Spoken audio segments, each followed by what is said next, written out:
Hi, everybody. It is my great privilege and honor to welcome a very special guest we have with us today, Sir James MacMillan, a composer from Scotland, and our own board member, Ian Wright, who's also a GlobalScot.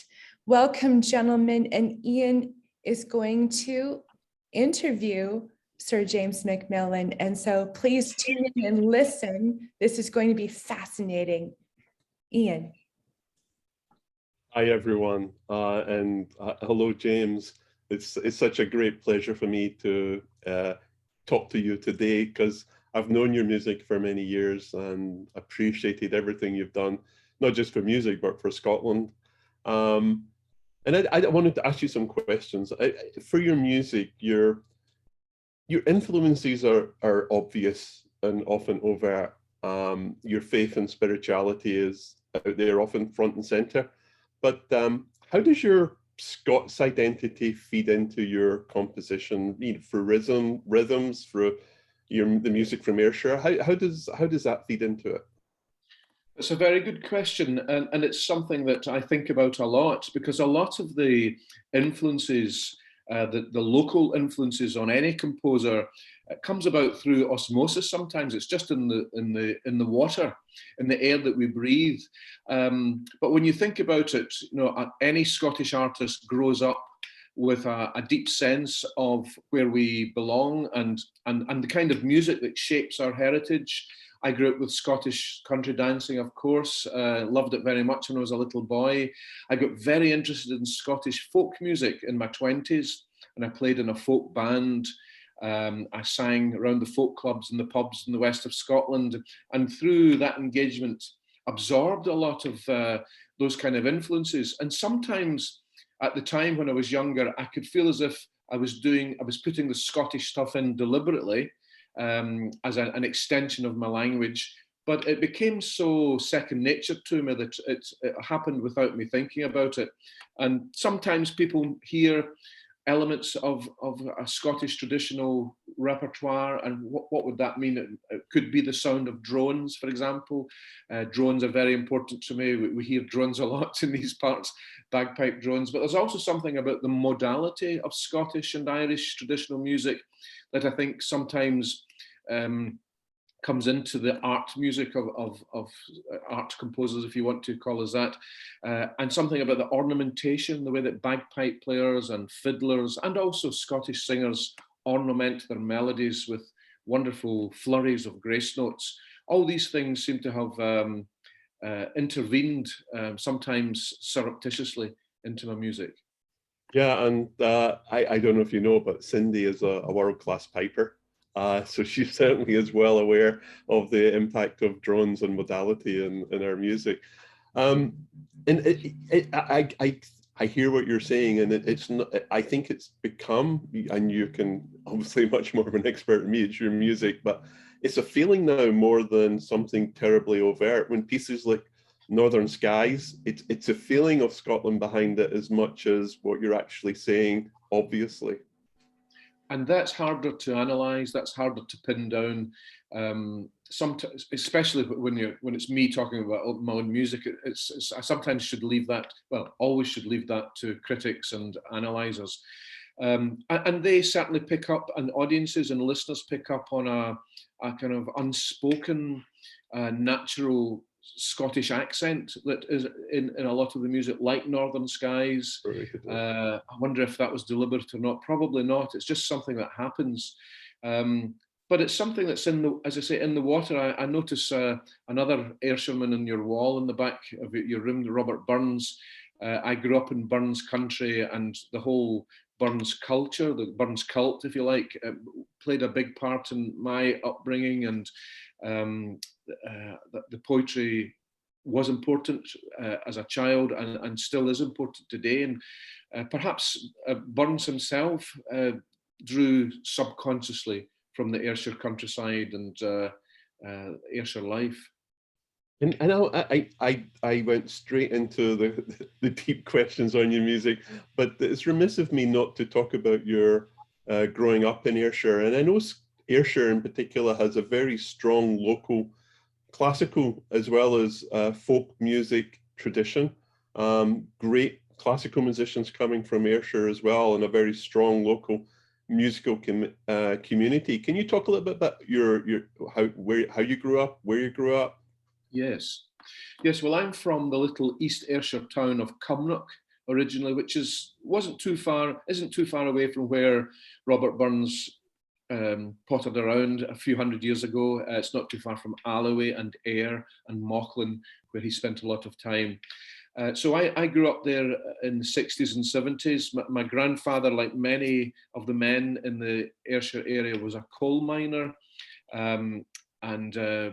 In those days, the coal industry was very strong. And of course, in those communities all over the United Kingdom, the music that grew out of the industrial heritage was the music of the brass band.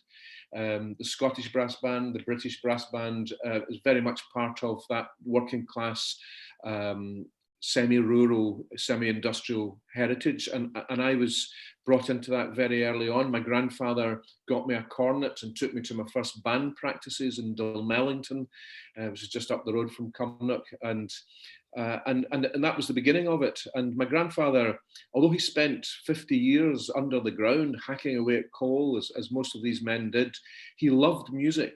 And he encouraged not just me, but my mother into a world of music. My mother had dabbled in the piano when she was younger. But I got a lot of encouragement from people like my grandfather and my mother, who came from humble backgrounds in the sort of Robert Burns tradition, I suppose. But yet that community that loved their music. They lived for music. Amateur music making in the local community, in the local churches, the church choirs, local bands. We had a fantastic music club in Cumnock that had some of the great musicians of the world come to play for us. And I heard those performances by the likes of Leon Spierer, who was the concertmaster of the Berlin Philharmonic way back in the 70s. The Berlin Octet came to Cumnock. We felt very blessed by those kind of experiences. And it's those experiences that made me establish eventually my own little festival in Cumnock, the Cumnock Trist, in 2014. And Nicola Benedetti, another Ayrshire musician, is our patron. She's performed there a couple of times.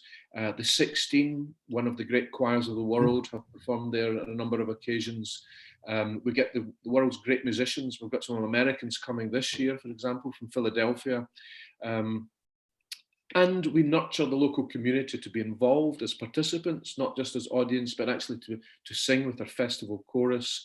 And it's just lifting and taking and running with that legacy I remember handed on by people like my grandfather to the present. And how much more real is that musical education when it's rooted in a community and a desire to do it, rather than being sent by your parents on a Sunday morning for yet another piano lesson? When it's so rooted and loved in the community and appreciated, it's much stronger, isn't it?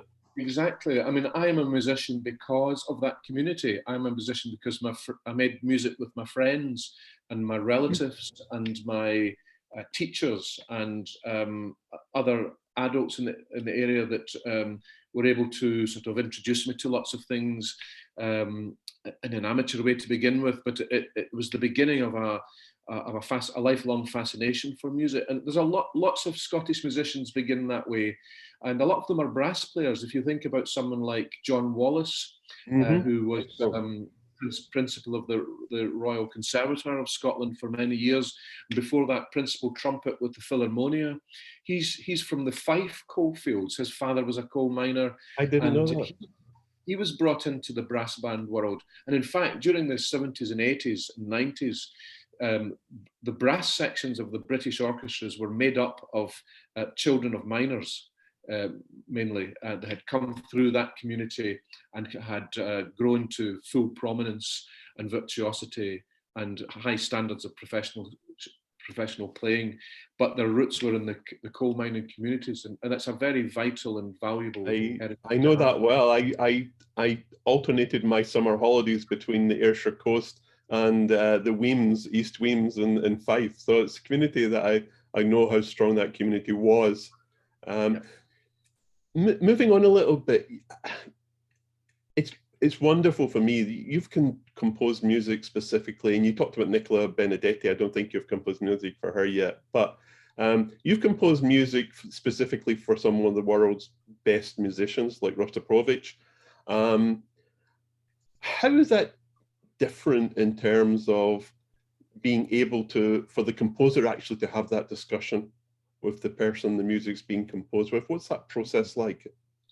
It's vital. It doesn't happen every time, and sometimes you're left to your own devices. If it's simply an orchestra on the other side of the world, of course, you don't get to know them in that way. However, when it comes to soloists like the ones you've mentioned, there is the opportunity to meet them, to talk with them. And the whole process of how I came to write the Rostropovich piece was a dream come true. He was conducting the American, of course, he was a great conductor as well as a great cellist. He conducted the American premiere of my percussion concerto, Veni, Veni, Emmanuel, which I wrote for Evelyn Glennie, another great Scottish musician. Yeah, fantastic. And so I came over, Evelyn and I came over to Washington, and it was the National Symphony Orchestra, and he seemed to take us both to his heart. In fact, he invited us both to his apartment in Washington, made dinner for us and talked us through the evening and into the night about music and politics and the world, and just listening to him about who he knew, not just the great musicians and composers of the world like Shostakovich and Benjamin Britten, but quite frightening figures that he had to deal with like Stalin and Brezhnev and so on. It was just astonishing listening to this man. Anyway, he invited me to write the piece for him. And so I was writing for the person rather than the abstract sound. And that's happened quite a lot. I wrote my concerto for Evelyn Glennie after having spoken to her a lot and studied the instruments that she had, all the different percussion instruments she had in her studio. And actually, I've just written a piece for Nicola Benedetti. I've written my second violin concerto for her, which she will premiere later this year. In fact, she's bringing it to the United States as well, and she'll be doing a US premiere later in the year. Wow, how exciting is that? And yeah, and on a personal, I just find it fascinating hearing some of the discussions with people like Amy Dixon on your saxophone concerto. But did Rostropovich ever record the cello concerto? I don't think I've ever heard him play it. He played it once or twice right at the beginning, but I think he was trying to collect as many new commissions as he could. He didn't record them all. He was getting on by the time he got to me, as it were. He still played it beautifully, and but it was recorded eventually by Raphael Waalfisch, wonderful British player. So I mentioned the saxophone concerto, and obviously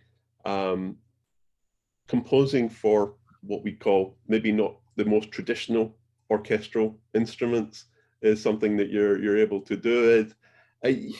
Do you have plans to move that forward? I mean, have you ever thought of including even synthesized instruments in your music, or how does that work going forward? Well, the example of the saxophone concerto is very interesting because you're absolutely right. It took a long while for the saxophone to come into the orchestra, and it's still regarded as quite a strange addition to the orchestral sound. But to write a concerto for an instrument like that it's quite an interesting way into it. I've certainly used saxophones in my orchestral writing, but you always notice them very, very prominently. And maybe that's the whole point. So to be able to give a special focus to a saxophone soloist in a concerto, as I did with Amy's concerto, was very exciting. And I tend to be interested in those instruments that do not yet have the huge repertoire associated with their concerto heritage. I mean, there are many piano concertos and violin concertos and cello concertos. There are not many saxophone concertos. So I felt as if I was being quite experimental, pushing the boat out a bit with that. There are not many cor anglais concertos or the English horn concertos, but I was able to write a piece for the English horn as it's described in the United States. It's a very beautiful piece as well. It's gorgeous. A piece called The World's Ransoming. I wrote it for Christine Pendrell, who's the London Symphony Orchestra's cor anglais player.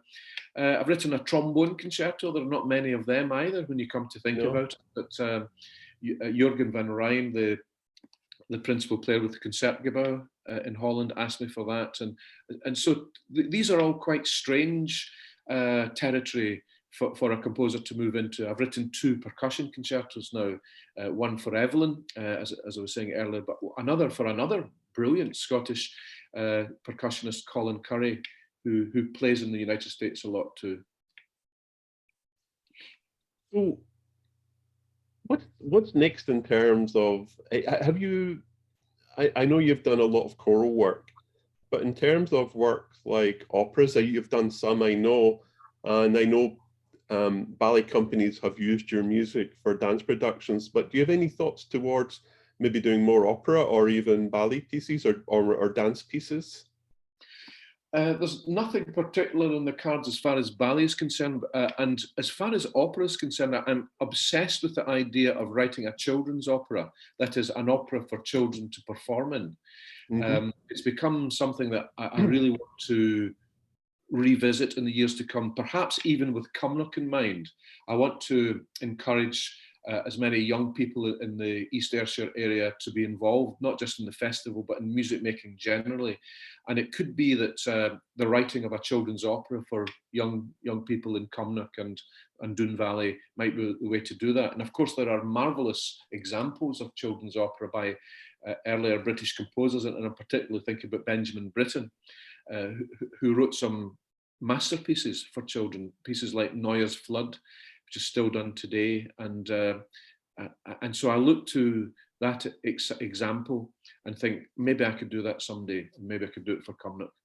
Yeah, I think there's room for progress in opera. I 2 weekends ago, I heard the LA Phil do Fidelio with Deaf West Theatre, and they had dual signing actors along with the singers, and the musicians were out in front, and the audience was a different audience from what I'd normally seen for opera. And Deaf West, of course, now in prominence, having been part of the organization that helped win the Academy Awards for Coda. So the idea of having playing to opera to deaf audiences is an interesting thing as well. And I think there's room for even more evolution in opera. So that would be wonderful. A children's opera sounds great. You've also done, and we've all done in the last couple of years, a lot more online work, and some of the great choral work that I've heard people perform with your help online. What's that experience been like? Is it something here to stay? Is it something that you think will progress? Well, who knows how the technology might progress. It was a way of keeping choral singers in touch with each other when we were all closed down. It was a necessary psychological, perhaps even spiritual lifeline for thousands and thousands of amateur and professional musicians. Sometimes it was just the chat that was important. I know that choirs would meet on Zoom. The technology isn't quite there for people to sing in their studies and living rooms at home and be together with others. It's not that. But there are ways around it. I mean, for example, there's the stay-at-home choir did a number of projects which involved some of my music. And what they did was they invited hundreds of singers from around the world to record their own part. And it was a little choral piece of mine called O Radiant Dawn. So beautiful. We had singers from all over the world, and they would individually sing their own part along to a track. They would send it in, and then some of these very gifted tech people put it all together, mixed it down, and the eventual result was a choir of hundreds singing O Radiant Dawn from all over the world. Hundreds of people singing Come, Come, Come. It was just magical. I'm going to ask Cindy, do you have any questions before I kind of get to some of the final questions I may have? I actually don't. I just wanted to commend your work. I know that you composed a fanfare when Scottish Parliament was reconvened in 1999 after 292 years, and you were accompanied into the chamber by the Queen of England. Very well done. And you also composed a mass for Pope Benedict the 16th Mhm.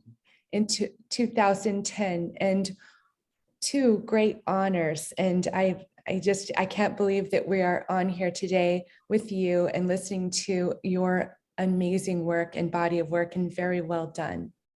Thank you. I mean, those two examples you use remain in my mind for lots of different reasons. The experience of writing for Pope Benedict's visit to the United Kingdom in 2010 was wonderful.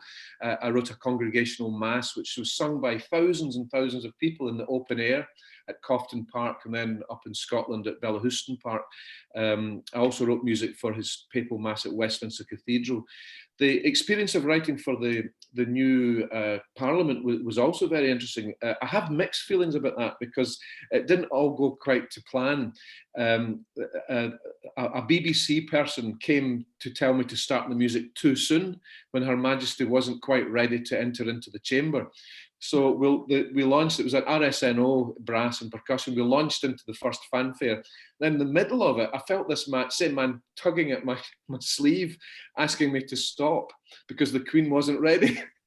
And so I had to stop, and it was in front of all these cameras, of course. It was shown live across the Commonwealth. I was mortified. But eventually the Queen did arrive and we resumed the music. So as I say, I have mixed feelings about that experience. It was great to write the music and to be there. Well, hiccups happen, especially when VIPs are involved. We can use it as selective memory and treat it as an encore that you did rather than start again. Yeah. So what's next for Sir James MacMillan? I mean, what are your plans for the near future and also for the next couple of years? I've got some very interesting work I'm working on just now. I'm working on a big piece for choirs, 2 or 3 choirs together, and orchestra. One of the co-commissioners is an American orchestra. I can't say who it is because I've got to leave it to them to make the announcement. But I'll be over in America, in the United States, next May for that, hopefully. And there's a British orchestra involved in it as well. So that's on the desk at the moment. The piece is a celebration of music. And so I found this wonderful poem by John Dryden, an old ancient poem, of course, that had been set by Handel, Alexander's Feast, or brackets, The Power of Music. And it's a kind of celebration of the archetypal nature of music, the power of music in the secular and the sacred. And I'm enjoying writing that very, very much. I have in mind quite soon to write a concerto for orchestra. Again, I have to leave it to the commissioners to make that announcement, but some great orchestras involved in that too. Well, Sir James MacMillan, it's been such a pleasure and a treat for me to be able to talk to you, and I'm sure our Scot Week audience have been fascinated by hearing what you had to say. So I'm going to pass it back to Cindy to close out, but thank you very much. You're very welcome. Yes, thank you. We are so honored to have you here with us, and honored that you would take the time out of your busy schedule to be here. I'm going to put some links in the description for people to be able to hopefully follow you and follow your work, and hopefully attend some in-person projects you have coming up in 2023. We're so excited that you may be coming here to the United States and doing some performances, and we want to be there and be there in person. And we hope that everyone watching this program will do the same. Thank you so much, Sir James MacMillan. You're very welcome. Thank you. Great. Good, that went very well.